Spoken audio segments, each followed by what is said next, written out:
بسم الله الرحمن الرحيم ألف لام را تلك آيات الكتاب المبين إنا أنزلناه قرآنا عربيا لعلكم تعقلون نحن نقص عليك أحسن القصص بما أوحينا إليك هذا القرآن وإن كنت من قبله لمن الغافلين. إذ قال يوسف لأبيه يا أبت إني رأيت 11 كوكبا والشمس والقمر رأيتهم لي ساجدين.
ایک پرامن شہر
اے اشتار بزرگ، اس بچے کو شفا عطا کر، اس کی پریشان ماں کا دل شاد کر دے اور اس کی ماں کی پریشانی کو شادمانی میں بدل دے۔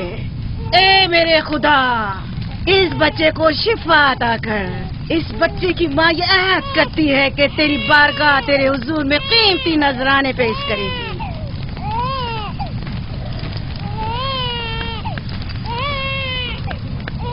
میں نے اشتار عظیم سے تمہارے بچے کی زندگی کی دعا کی ہے، اس نے میری دعا سن لی۔ جاؤ اور اپنے بچے کی اس طرح تربیت کرو کہ وہ بڑا ہو کر اشتار کا پیروکار بنے۔ آپ کی اور اشتار عظیم کی بہت بہت مہربانی۔ اشتار مہربان پہ درود و سلام ہو، آپ کی بہت بہت مہربانی۔ میرا بچہ موت کے دہانے پر تھا، آپ نے اسے نئی زندگی بخشی۔ اشتار عظیم بزرگ اشتر کو سلامت رکھے، اشتر کی حفاظت فرمائے۔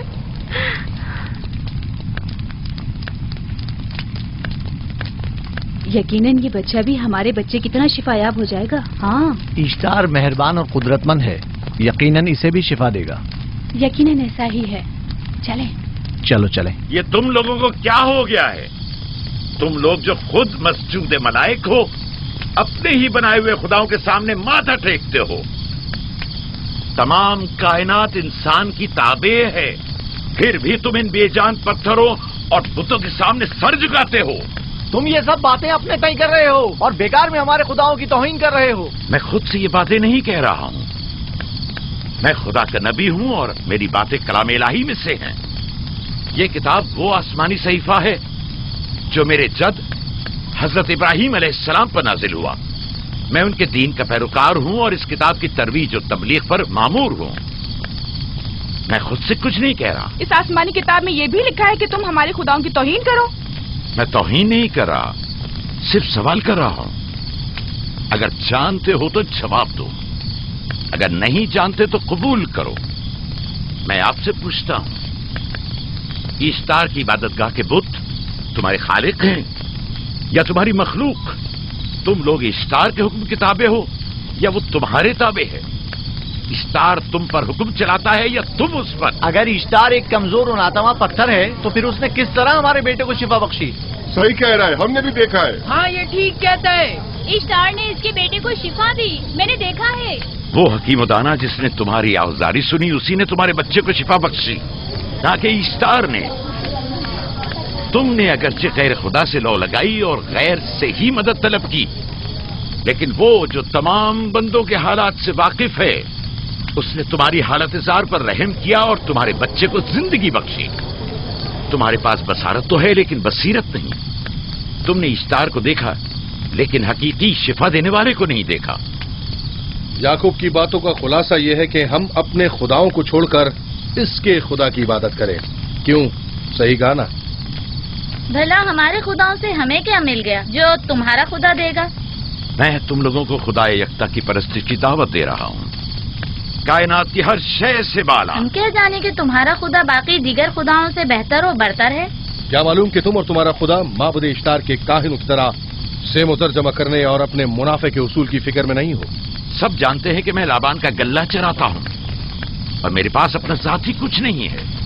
کیا میں نے اب تک آپ لوگوں سے اجرت طلب کی ہے؟ کیا اب تک سوائے محنت و مشقت کے کچھ اور کرتے دیکھا ہے؟ اگر بعد میں اجرت طلب کر لی تو؟ اب تک تمہارے پاس طاقت نہیں تھی، ورنہ تم بھی کاہنوں سے کچھ کم نہیں ہوتے۔ تم سب ایک جیسے ہو، صرف اپنے مفادات کی فکر میں رہتے ہو اور اپنے پیٹوں کو بھرنے اور خزانوں کے انبار جمع کرنے میں لگے رہتے ہو۔ تم حق بجانب ہو، تم نے اپنا اکلوتا بیمار بیٹا کھویا ہے اور کسی نے بھی تمہاری مدد نہیں کی، نہ ہی ایسٹر جادوگرنی نے اور نہ ہی معبود کے خدا اشتار نے۔ اگر تمام خداؤں سے بھی منہ موڑ لو تب بھی حق بجانب ہو۔ مجھے معبود کے عاجز خدا اشتار سے کوئی سروکار نہیں۔ میں تمہارے نادیدہ خدا کے بارے میں بات کر رہا ہوں۔ ہم نے ان بے جان پتھروں کے خداؤں سے کیا کچھ نہیں سہا، اب کسی اور خدا کے متحمل نہیں ہو سکتے۔ معبود کے کاہن آ گئے۔ یہاں سے جلدی نکلو۔ بھاگ جاؤ فارس، بھاگ جاؤ۔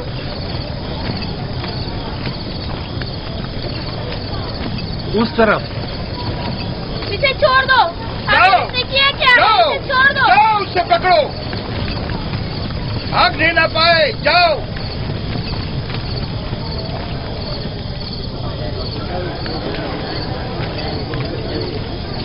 اگر حاکم لابان کے داماد نہ ہوتے تو تمہارے ساتھ وہ کرتا کہ.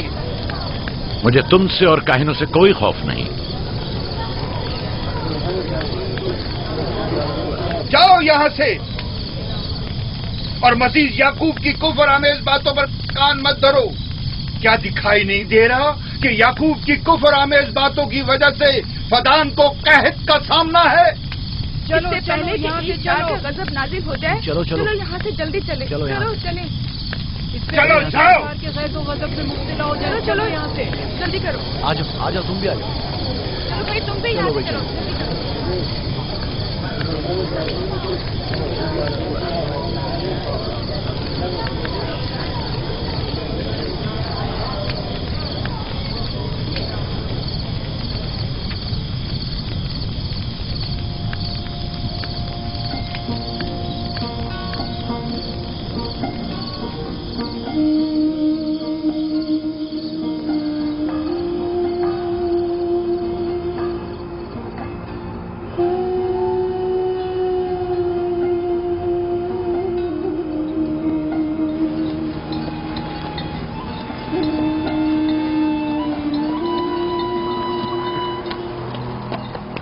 اگر جلد بارش نہیں برسی تو فدان کے لوگوں کی تمام فصلیں تباہ ہو جائیں گی.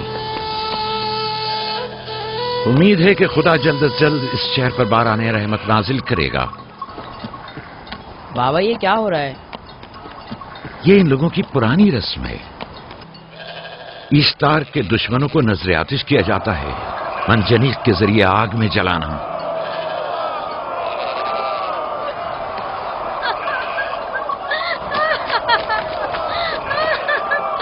ہم پر رحم کرو.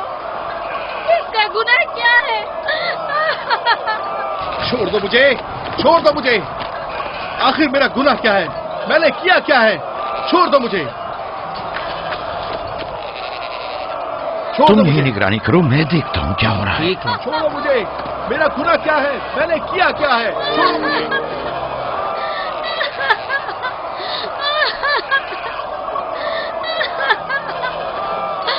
ہم پر رحم کرو. چھوڑ دو مجھے. چھوڑ دو مجھے. میرا گناہ کیا ہے؟ میں نے کیا کیا ہے؟ چھوڑو مجھے. چھوڑ دو مجھے. اسے چھوڑ دو. یعقوب چرواہا ہے، حاکم لابان کا بھانجا. آئین محترم ہم پر رحم کرے. فارس نے کچھ نہیں کیا. یہی سزا ہے. فدان کے لوگوں میری مدد کرو، میں بے گناہ ہوں. اور اس کو سزا ملنی ہی چاہیے.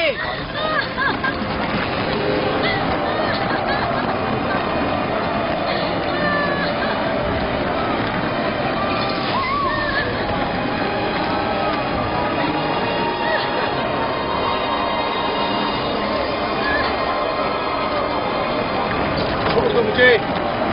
آخر میرا گناہ کیا ہے؟ میں نے اپنے حق کا دفاع کیا ہے.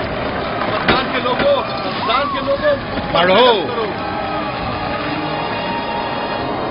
مجرم فارس ایشتار کا دشمن ہے. اس نے پتھر سے ایشتار پر حملہ کیا اور اسے بیکار و فضول کہہ کر پکارا ہے. فدان کے قدیمی رسومات کے مطابق جو کوئی بھی عظیم ایشتار کی اہانت کا مرتکب ہوتا ہے اسے منجنیق کے ذریعے نذر آتش کیا جاتا ہے. میں بے گناہ ہوں، میری مدد کرو. کاہن اعظم کا بے گناہ ہوں.